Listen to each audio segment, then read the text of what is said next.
হে জগতবাসী, আজ আমি শামীম আলী চিশতি আপনাদের সামনে একটি আলোচনা নিয়ে আসলাম। সে আলোচনাটি হলো যে যাদের কোনো দোজক ছিল না, যাদের কোনো শাস্তি ছিল না, তারা দোজককে কামাই করে নিলেন। তারা দোজককে নিকটে এনে নিলেন, যেই দোজক তাদের থেকে অনেক দূরে ছিল। কিরকম? যে মানুষ আল্লাহর ইবাদত করুক, আর সেই ইবাদত যার যেরকম ভালো লাগে তেমনই করুক, কিন্তু দেখা যায় যে মানুষ না বুঝিয়া, না গুছাইয়া, নিজেকে পবিত্র না করিয়া যারা নামাজ পড়তে দাঁড়াইল, তারা দোজককে কাছে টানিয়া নিল। যারা না বুঝে না জেনে নামাজ পড়তে দাঁড়ায় গেল, তারা দোজককে কাছে টানিয়া নিল। এটা কেমন কথা? হে জগতবাসী, হে মুসল্লিগণ, হে পৃথিবীর সমস্ত মানব জাতি, আমি সকলকে হাজির নাজির রেখে আমি এই আলোচনাটি করছি। যেমন যারা আল্লাহর উদ্দেশ্যে নামাজ পড়ে নাই কোনো দিন, তারা একরকম আছে। আর যারা দেখাদেখি হোক বা চাপে পড়ে হোক, যেদিন থেকে নামাজ শুরু করলো, এই নামাজ পড়তে পড়তে তারা দোজককে কাছে টানিয়ে নিল। নাউজুবিল্লাহ, এটা কেমন কথা? আচ্ছা, একটু জ্ঞান খাটিয়ে শুনতে হবে। তা বলে কিন্তু আমার কথাটা উল্টাই মনে হচ্ছে, কিন্তু উল্টা নেবেন না, পুরোটি কথা শুনুন।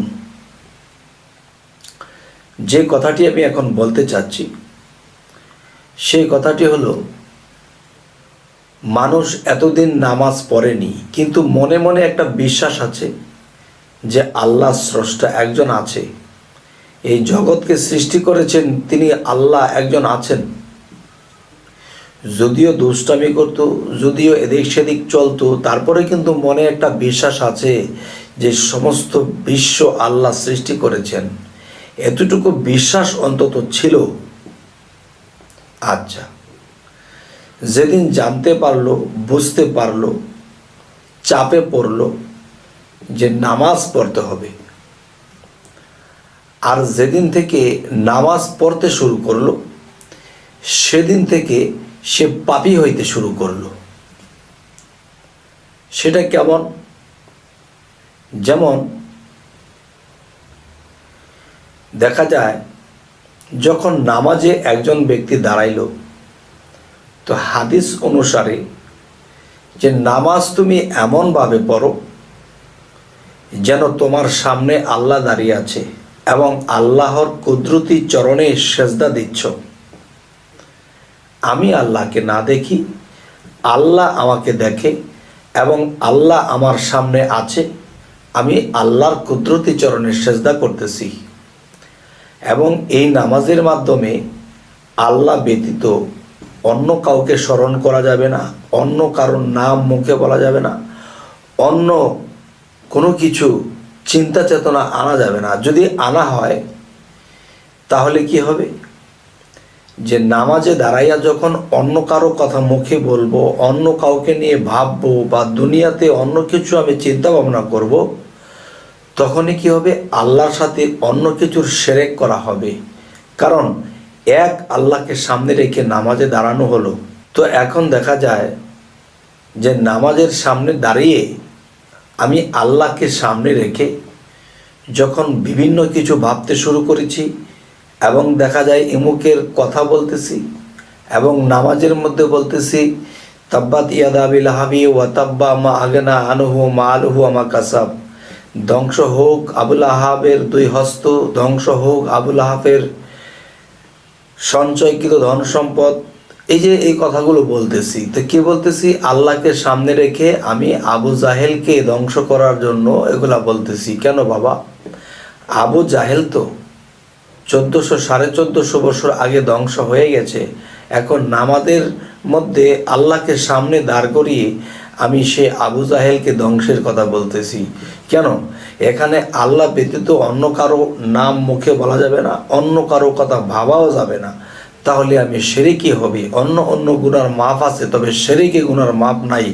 তবে এই শিরকির কারণে আমাকে দোজখবাসী হতে হবে। এই জন্যই বলেছি যে এতদিন যারা নামাজ পড়েনি তারা পাপ থেকে বিরত আছে, আর যেদিন নামাজ শুরু করে দিল আর এই ধরনের নামাজ পড়তে শুরু করলো, তখন তারা দোজখকে টানিয়ে নিতেছে। কেননা অন্য গুনার মাপ আছে, কিন্তু শিরকি গুনার মাপ নেই। তবে হে জগতবাসী, জানি না আমার এই আলোচনা যারা সম্পূর্ণটি না শুনবে তারা অবশ্যই আমার উপর ক্ষিপ্ত হবেন, এবং পুরোটি আলোচনা যখন শুনবেন তখন আপনারা ক্ষিপ্ত হবেন না। আচ্ছা, দেখা যায় নামাজে দাঁড়ানোর আগে থেকে আমরা মিথ্যা বলতে শুরু করেছি। নামাজে দাঁড়ানোর আগে থেকে মিথ্যা বলতে শুরু করেছি কেমন? যেমন বলতেছি যে বিসমিল্লাহিল আলিউল আযীম আলহামদুলিল্লাহিল আলা দীনিল ইসলাম আল ইসলামু হাক্কুল কুফুরি বাতিলুন আল ইসলামু নূরুন আল কুফুরি যুলমা। ওযু শেষ করেছি, কি বলেছি? যে হে আল্লাহ, এই হাত দ্রুত করতেছি, এই হাত দিয়ে আমি কখনো পাপিষ্ঠ জিনিস ধরবো না, এই হাত দিয়ে কারো ক্ষতি করব না, মানুষের অনিষ্ট করব না।